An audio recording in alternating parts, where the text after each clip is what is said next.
Eiffel Tower? More like Eiffel Tower.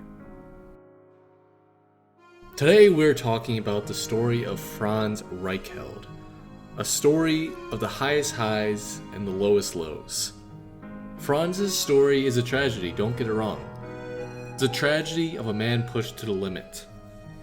But to understand Franz's end, we must go back to his beginning. Steady, Austria-Hungary, 1878. This is the birthplace of a tailor and inventor, Franz Reichheld. But it would not be his home for long. When he was 19, Franz moved to France, specifically Paris. He opened a dressmaking business, which by all accounts was successful, tailoring his creations towards Austrian tourists coming to the City of Love. Despite having this job, Reichheld had his eyes and his heart set on something a bit more grand. Flight.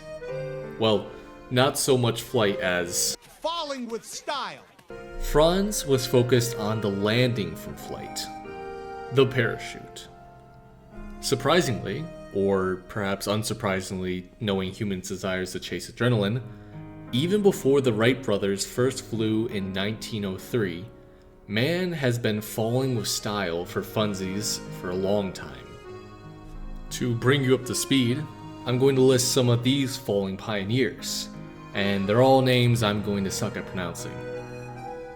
In 1783, French scientist Louis-Sébastien Lenormand became the first man to make a witness jump with a parachute, jumping off the Montpellier Observatory.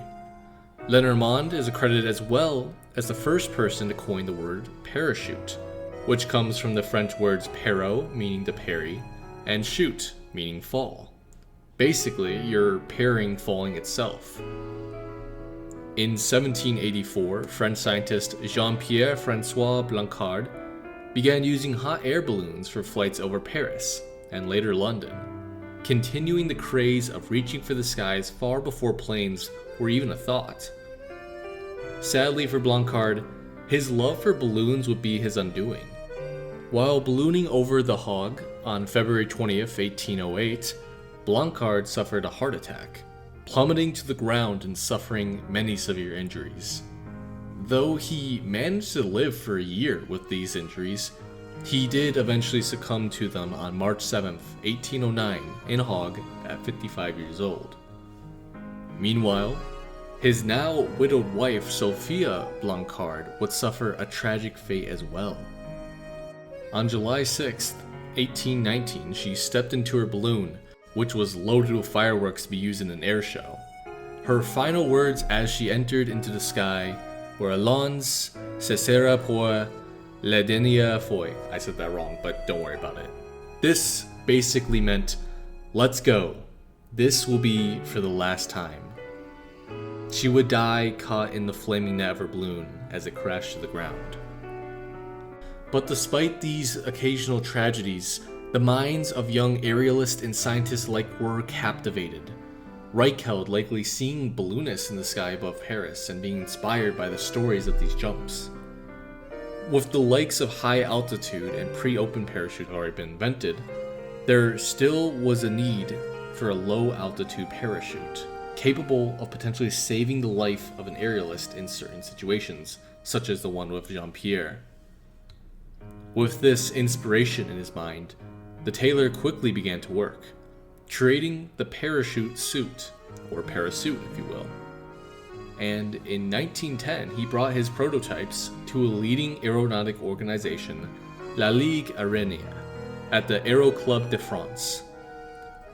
Having tested the designs with dummies, Reichheld was hoping for both funding and notoriety to further his work. But instead of backing, the committee not only rejected his proposed design, but they basically said it was so bad he should stop now before someone gets hurt.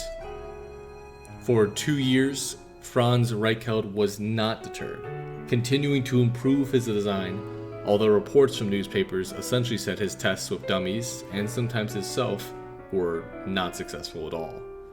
See, Not only was there pride on the line for Reichelt after his rejection, but there was competition. 10,000 francs worth of it, which equates to roughly $40,000 today.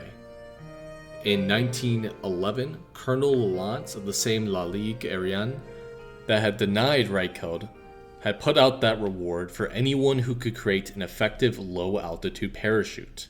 With this reward looming, others went into the running, such as Gaston Hervieux, who had managed to secure the rights to run tests from the Eiffel Tower, which allowed a more realistic height than the short balconies Reichelt had at his disposal. This gave the inventor a very bright idea. It was not his fault his parachute had failed its test, but it was instead a product of improper testing grounds. He, like Hervieux, needed to secure his own test at France's most famous landmark. After unsuccessfully asking if he could perform the jump for over a year, Reichelt finally secured his wish: a test at the tower. A test that would be his last. Reichelt arrived at the tower on February 4th, 1912, with press, police, friends, and onlookers. It was below freezing, with high winds. Reichelt had been given permission to drop a dummy from the tower, but no dummy would be dropped. By some accounts, Reichelt kept his true intentions, the jump himself, very secretive. Others reported, however, that from the beginning he made it clear it would be him jumping off. The man who had authorized the jump, Louis Lepine, indicated he would have never allowed the jump to happen if he had known it would be Reichelt making it. But these factors did not deter Reichelt, who would not be swayed by friends or even Gaston Hervieux, who was in attendance for the jump. In response to calls for safety or calling off the jump, Franz stated this in his native tongue: "I want to try the experiment myself and without trickery, as I intend to prove the worth of my invention."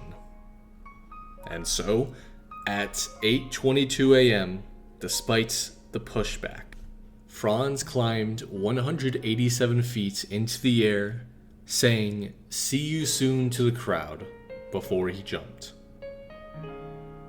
Franz Reichelt died that morning, dead as soon as he hit the ground. In an autopsy from 2009, it was actually reported he may have died from a heart attack mid-fall, as his parachute failed to open, closing in on itself with him in it. Some called his death a tragedy, and some called his death the result of foolish ambitions of a mad genius. One paper even claimed only half the term mad genius applied to him. Ouch. That same paper had a report from one of Reichelt's friends stating he might have felt pressured to make the jump himself to attract sponsors.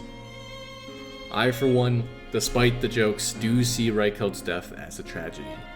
It's a tragedy to see the ambitions of someone who wanted to create something that could save lives. But not every story of reaching the stars is a successful one. Sometimes those stories shoot high, but never reach their goal. And sometimes they fall, crashing back down to earth. Thanks for watching.